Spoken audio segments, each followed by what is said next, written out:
Hello everyone, कैसे हो आप सभी। आशा करते हैं आप सभी अच्छे होकर अपनी तैयारी अच्छे से कर रहे होंगे। साथियों, आज की इस वीडियो में हम देखेंगे मोस्ट इंपॉर्टेंट केमिस्ट्री के क्वेश्चंस। अभी तक हमने जो है बायोलॉजी और फिजिक्स के क्वेश्चंस को कवर कर लिया है। साथियों, आज की इस वीडियो में हम देखेंगे टॉप 100 जो है केमिस्ट्री के क्वेश्चंस। तो आज की इस वीडियो को पूरा ध्यान से देखिएगा। चलिए इस वीडियो को स्टार्ट करते हैं। और साथियों, साथ ही साथ वन सीट एकेडमी जो है एप्लीकेशन को जो है डाउनलोड कर लीजिएगा। और साथियों, वन सीट एकेडमी चैनल को सब्सक्राइब करना ना भूलिएगा। चलिए इस वीडियो को स्टार्ट करते हैं। सबसे पहला प्रश्न क्या हो जाएगा हमारा, ध्यान से देखिएगा साथियों। प्लाज्मा जो है अवस्था के संबंध में कौन सा कथन पूर्णतः सत्य है। तो साथियों, इन चारों कथनों को पहले ध्यान से पढ़ेंगे। साथियों, याद रख लीजिएगा, चारों कथनों को ध्यान से पढ़िए। आपका राइट आंसर क्या हो जाएगा यहाँ पर, ऑप्शन नंबर का बी। यानी कि साथियों, इनमें जो है स्वतंत्र इलेक्ट्रॉन और साथियों आयन होते हैं। यह जो है आपका बिल्कुल सही कथन है। अगले प्रश्न को देखते हैं, हमारा ध्यान से देखिएगा। साथियों, हमारा अगला प्रश्न क्या हो जाएगा कि ब्रह्मांड के दृश्यमान पदार्थ का जो 99% भाग किस अवस्था में है। तो आपका राइट आंसर हो जाएगा साथियों, प्लाज्मा अवस्था में। किस अवस्था में है साथियों, ब्रह्मांड के दृश्यमान पदार्थ का 99% भाग जो है प्लाज्मा की अवस्था में है। याद रख लीजिएगा। और साथ ही साथ याद रख लीजिएगा साथियों, यह जो है ब्रह्मांड के मौजूद तारों, सूर्य और साथियों आकाशीय पिंडों में साथियों अत्यधिक तापमान होने के कारण दृश्यमान पदार्थ का जो है 99% से अधिक भाग प्लाज्मा अवस्था में होता है। ये इसे आप अच्छे से याद रख लीजिएगा। बढ़ते हैं अगले प्रश्न की ओर, ध्यान से देखिएगा। क्या हो जाएगा हमारा अगला प्रश्न। साथियों, हमारा अगला प्रश्न हो जाएगा कि किसी भी गैस को हम लोग प्लाज्मा में बदलने की प्रक्रिया क्या कहलाती है। किसी भी गैस को प्लाज्मा में बदलने की प्रक्रिया को साथियों क्या कहा जाता है। तो याद रख लीजिएगा साथियों, क्या कहा जाता है, जब किसी भी सामान्य जो है न्यूट्रल गैस को साथियों अत्यधिक ऊष्मा दी जाती है तो उसके परमाणु इलेक्ट्रॉन त्याग करके आयन में बदल जाते हैं। इसी प्रक्रिया को हम लोग साथियों क्या कहते हैं, आयनीकरण कहते हैं। क्या कहते हैं, आयनीकरण। क्या साथियों, ऑप्शन नंबर ए पर दिया गया आयनीकरण इस क्वेश्चन का बिल्कुल राइट आंसर हो जाएगा। नोट कर लीजिएगा। देखिए अगला प्रश्न, हमारा अगला प्रश्न हो जाएगा साथियों, प्लाज्मा का पुनः गैस अवस्था में बदलना क्या कहलाता है। साथियों, प्लाज्मा का जो है पुनः गैस अवस्था में बदलना क्या कहलाता है। तो याद रख लीजिएगा साथियों, जब प्लाज्मा अवस्था ठंडी होती है तो साथियों मुक्त इलेक्ट्रॉन और साथियों आयन दोबारा आपस में जुड़ करके उदासीन गैस परमाणु बना लेते हैं, जिसे हम लोग जो है पुनर्संयोजन कहते हैं। क्या कहते हैं साथियों, याद रख लीजिएगा, पुनर्संयोजन कहते हैं। यानी कि साथियों प्लाज्मा का पुनः गैस अवस्था में जो बदलना पुनर्संयोजन कहलाता है। ऑप्शन नंबर सी पर दिया गया, बिल्कुल राइट आंसर हो जाएगा। अगला प्रश्न है हमारा, ध्यान से देखिएगा साथियों। अगला प्रश्न क्या है हमारा, ध्यान से देखिएगा। बोस आइंस्टीन जो साथियों संघनन अवस्था किस तापमान पर प्राप्त होती है। आपका राइट आंसर साथियों हो जाएगा यहाँ पर ऑप्शन नंबर का डी, यानी कि परम शून्य ताप के निकट। आपका ऑप्शन नंबर डी पर दिया गया। इस क्वेश्चन का राइट आंसर क्या हो जाएगा, ऑप्शन नंबर का डी। अच्छे से नोट कर लीजिएगा। बढ़ते हैं अगले प्रश्न की ओर, ध्यान से देखिएगा साथियों। जो आपका ऑप्शन नंबर उच्च ताप पर दिया गया है, यह उच्च तापमान पर साथियों नहीं बल्कि अति शीतल तापमान पर जो है बनती है, इसे आप समझ लीजिएगा। बढ़ते हैं अगले प्रश्न की ओर, ध्यान से देखिएगा। हमारा अगला प्रश्न हो जाएगा साथियों, रदरफोर्ड के अल्फा कण जो है प्रकीर्णन प्रयोग से किसकी खोज हुई थी। तो याद रख लीजिएगा, रदरफोर्ड के अल्फा कण के प्रकीर्णन प्रयोग से साथियों किसकी खोज हुई थी। आपके ऑप्शन है इलेक्ट्रॉन, न्यूट्रॉन और परमाणु नाभिक और साथियों प्रोटॉन। तो इन चारों ऑप्शंस को ध्यान से समझिएगा साथियों। क्या समझिएगा, मैं आपको बता दूं साथियों, चारों ऑप्शंस को आप ध्यान से समझिएगा। सबसे जो है पहला ऑप्शन है आपका साथियों इलेक्ट्रॉन की खोज साथियों जे थॉम्सन ने जो है इलेक्ट्रॉन की खोज जे थॉम्सन ने कैथोड किरणों के प्रयोग से किया था। किसके, कैथोड किरणों के प्रयोग से किया था साथियों, याद रख लीजिएगा। और ऑप्शन नंबर बी पर दिया गया साथियों क्या, न्यूट्रॉन। देखिए यहाँ पर ऑप्शन नंबर बी पर दिया गया साथियों न्यूट्रॉन की खोज साथियों वर्ष 1932 में जेम्स चैडविक ने की थी। इसे भी आप याद रख लीजिएगा, न्यूट्रॉन की खोज किसने किया था, जेम्स चैडविक ने 1932 में किया था। और देखिए साथियों यहाँ पर आपका ऑप्शन नंबर जो है आपके ऑप्शन नंबर यहाँ पर दिए गए ऑप्शन नंबर डी पर साथियों जो प्रोटॉन की खोज जो साथियों गोल्डस्टीन ने की थी, परंतु इसका जो है नामांकन रदरफोर्ड ने दिया था। तो प्रोटॉन का साथियों नामांकन किसने किया था साथियों, तो ये भी याद रख लीजिएगा रदरफोर्ड ने, और गोल्डस्टीन ने इसकी जो है साथियों खोज की थी, गोल्डस्टीन ने। इसे आप अच्छे से समझ लीजिएगा। और लास्ट बचता है साथियों ऑप्शन नंबर सी, तो रदरफोर्ड के अल्फा कण जो है प्रकीर्णन के प्रयोग से साथियों परमाणु नाभिक की खोज हुई थी। किसकी खोज हुई थी, याद रख लीजिएगा साथियों। आपका राइट आंसर क्या हो जाएगा यहाँ पर, जो रदरफोर्ड ने जब सोने की जो पतली पन्नी पर अल्फा कणों की बौछार की, तो पाया कि परमाणु के भीतर एक अत्यंत छोटा सघन और साथियों अत्यंत छोटा सघन और साथियों धनावेशित केंद्र है, जिसे हम लोग नाभिक का मतलब कहते हैं। तो परमाणु नाभिक आपका राइट आंसर हो जाएगा। इस तरीके से साथियों ये बहुत ही इंपॉर्टेंट थे साथियों, इलेक्ट्रॉन, न्यूट्रॉन, प्रोटॉन और परमाणु नाभिक, इसलिए मैंने इसे अच्छे से समझा दिया। बढ़ते हैं अगले प्रश्न की ओर, ध्यान से देखिएगा। हमारा अगला प्रश्न क्या हो जाएगा साथियों, ध्यान से देखिएगा। अगला प्रश्न हो जाएगा हमारा कि बोहर का परमाणु मॉडल जो है किसके स्पेक्ट्रम को जो है समझने में सफल रहा। तो बोहर का परमाणु मॉडल साथियों किसके स्पेक्ट्रम को समझने में सफल रहा, तो आपका राइट आंसर हो जाएगा ऑप्शन नंबर का बी, यानी कि हाइड्रोजन परमाणु के जो है साथियों बोहर का जो परमाणु मॉडल केवल एक इलेक्ट्रॉन जो है प्रणालियों जैसे कि हाइड्रोजन परमाणु या फिर एकल आयनिक हीलियम के जो है स्पेक्ट्रम रेखाओं को जो है ऊर्जा स्तरों की जो है सटीक व्यवस्था करने के लिए सफल रहा। यानी कि जो आपका ऑप्शन नंबर जो है सातवां का आपका ऑप्शन नंबर जो है बी पर दिया गया हाइड्रोजन परमाणु, इस क्वेश्चन का बिल्कुल राइट आंसर हो जाएगा, याद रख लीजिएगा, जो कि आपका ऑप्शन नंबर बी पर दिया गया है। अगले प्रश्न को देखते हैं। क्या हो जाएगा हमारा अगला प्रश्न कि निम्नलिखित में से किसी आदर्श ईंधन को की क्या विशेषता नहीं है।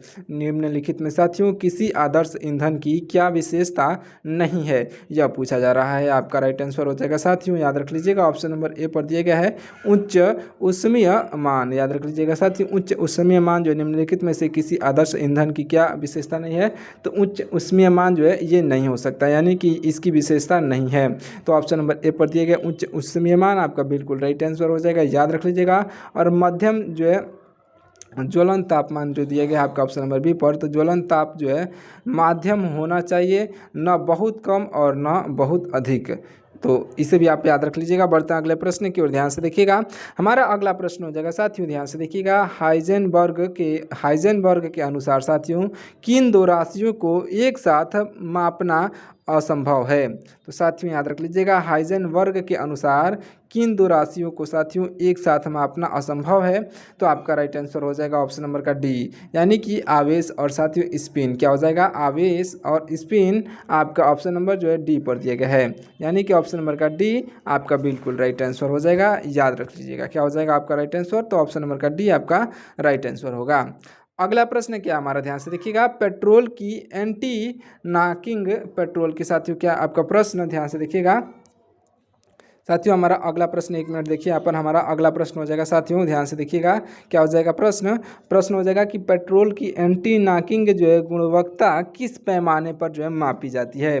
तो आपका राइट आंसर साथियों हो जाएगा यहाँ पर ऑप्शन नंबर का जो है सी, यानी कि श्यानता गुणांक। साथियों यहाँ पर ऑप्शन नंबर सी पर दिया गया श्यानता गुणांक के जो है श्यानता गुणांक के पैमाने पर मापी जाती है। ऑप्शन नंबर सी पर दिया गया श्यानता गुणांक आपका बिल्कुल राइट आंसर हो जाएगा। अगला प्रश्न है हमारा, ध्यान से देखिएगा, लोहे की कील जो है डालने पर कॉपर सल्फेट का जो है लोहे की कील डालने पर साथियों कॉपर सल्फेट की नीली रंग हरा क्यों हो जाती है। तो याद रख लीजिएगा इसका हरा होने का कारण क्या है, तो साथियों विस्थापन अभिक्रिया के द्वारा यह हरा हो जाती है। और किस प्रकार से होती है साथियों, ध्यान से देखिए यहाँ पर, सक्रिय श्रेणी में लोहा यानी कि Fe और कॉपर यानी कि Cu से ऊपर आता है, इसलिए साथियों लोहा जो है कॉपर सल्फेट के विलयन के कॉपर को जो है हटा करके और स्वयं फेरस सल्फेट यानी कि FeSO4 बना लेता है, जिससे कि विलयन का नीला रंग साथियों हल्के हरे रंग में बदल जाता है। इसे आप अच्छे से समझ लीजिएगा। यह जो किस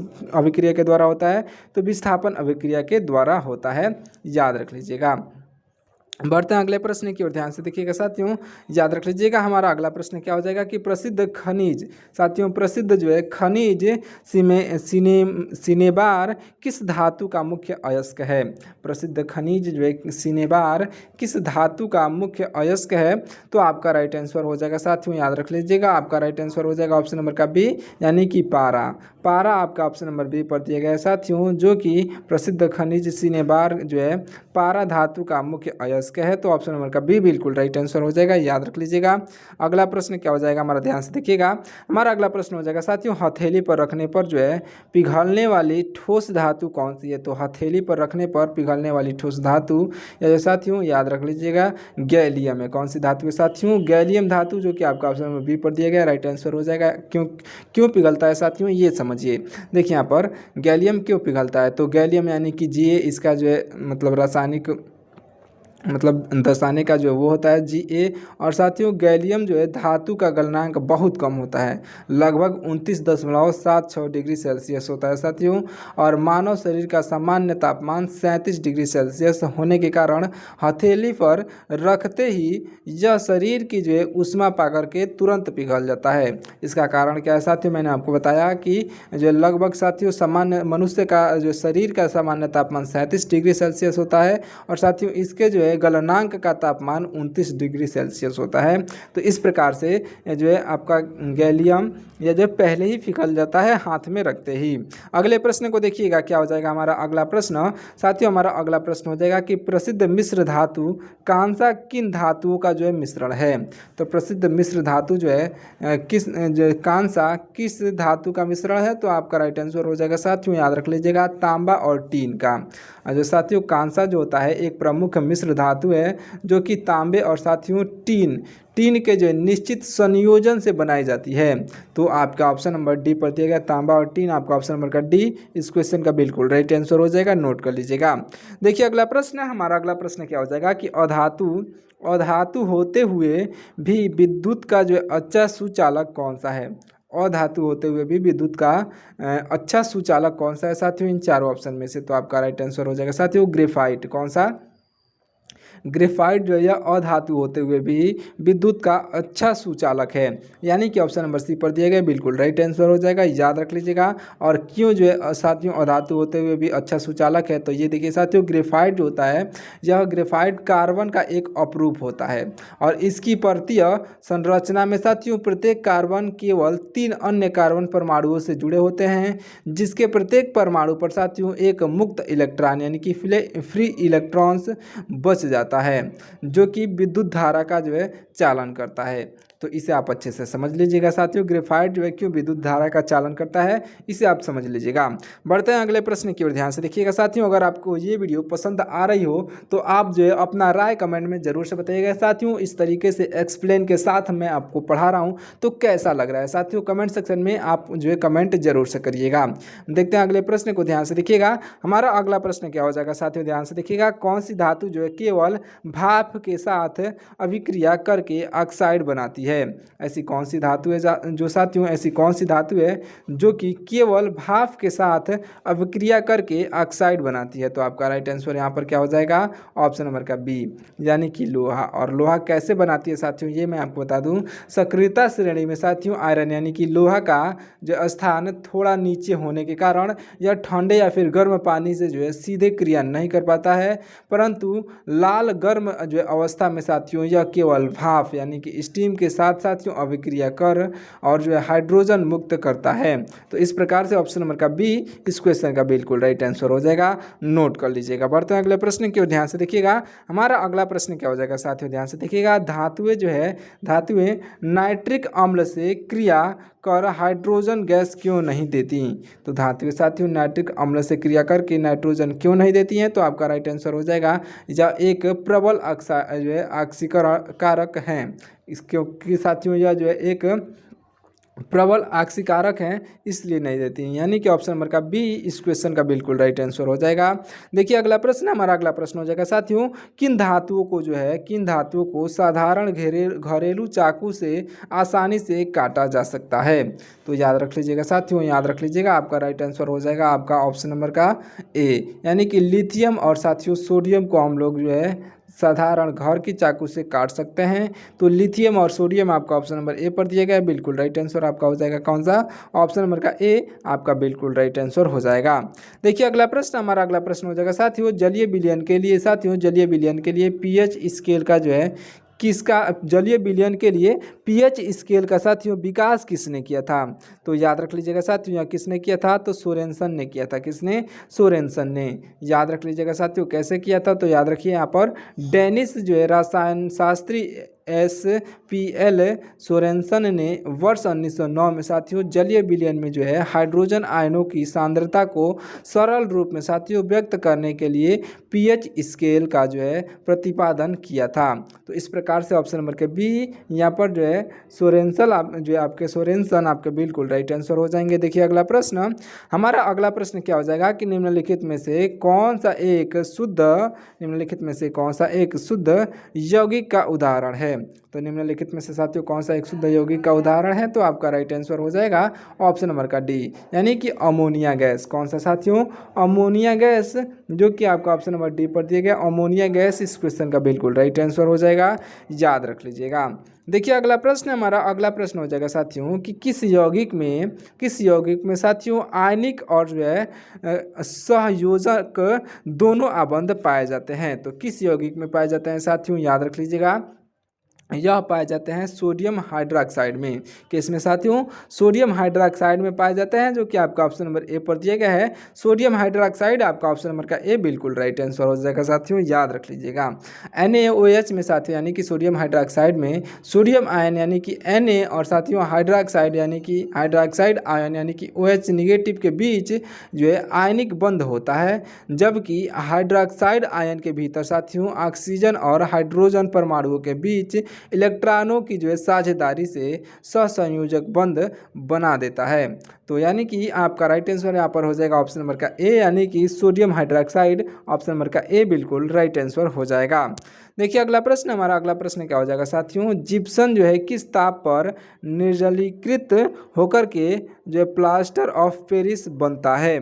तो याद रख लीजिएगा साथियों जिप्सम जो है यह किस ताप पर बनता है? तो आपका राइट आंसर हो जाएगा ऑप्शन नंबर का आपका ऑप्शन नंबर का डी, यानी कि 373 केल्विन। साथियों यहाँ पर 373 केल्विन आपके ऑप्शन नंबर डी पर दिया गया। इस क्वेश्चन का राइट आंसर ऑप्शन नंबर का डी हो जाएगा, अच्छे से नोट कर लीजिएगा। देखिए अगला प्रश्न, हमारा अगला प्रश्न क्या हो जाएगा कि समान, साथियों क्या है प्रश्न, समान न्यूट्रॉन संख्या वाले भिन्न परमाणु क्या कहलाते हैं? तो समान न्यूट्रॉन संख्या वाले भिन्न परमाणु जो है क्या कहलाते हैं साथियों? याद रख लीजिएगा ये क्या कहलाते हैं? तो आपका राइट आंसर हो जाएगा ऑप्शन नंबर का ए, यानी कि साथियों समन्यूट्रॉनिक जो है समन्यूट्रॉनिक कहलाते हैं, यानी कि समन्यूट्रॉनिक्स आपका ऑप्शन नंबर ए पर दिए गए हैं, बिल्कुल राइट आंसर हो जाएगा साथियों, ऑप्शन नंबर का ए नोट कर लीजिएगा। देखते हैं अगला प्रश्न, ध्यान से देखिएगा साथियों, हमारा अगला प्रश्न हो जाएगा कि कृत्रिम वर्षा कराने के लिए किस रसायन का जो उपयोग किया जाता है? तो कृत्रिम वर्षा का जो है वर्षा कराने के लिए हम लोग जो है सिल्वर आयोडाइड का उपयोग करते हैं। किसका साथियों? सिल्वर आयोडाइड का। सिल्वर आयोडाइड काम कैसे करता है साथियों? तो ये देखिए सिल्वर आयोडाइड जो है, सिल्वर आयोडाइड यानी कि AgL की जो है क्रिस्टलीय संरचना प्राकृतिक बर्फ के जो है क्रिस्टल से बहुत जो है मिलती जुलती है, जबकि इसका जो है बादलों पर जो है छिड़काव किया जाता है तो यह जो है कृत्रिम केंद्रक की जो है कृत्रिम केंद्रक की तरह कार्य करता है, जिससे जलवाष्प जम जाती है और साथियों कृत्रिम वर्षा होने लगती है। तो इसे आप अच्छे से समझ लीजिएगा। बढ़ते हैं अगले प्रश्न की ओर, ध्यान से देखिएगा। हमारा अगला प्रश्न क्या हो जाएगा,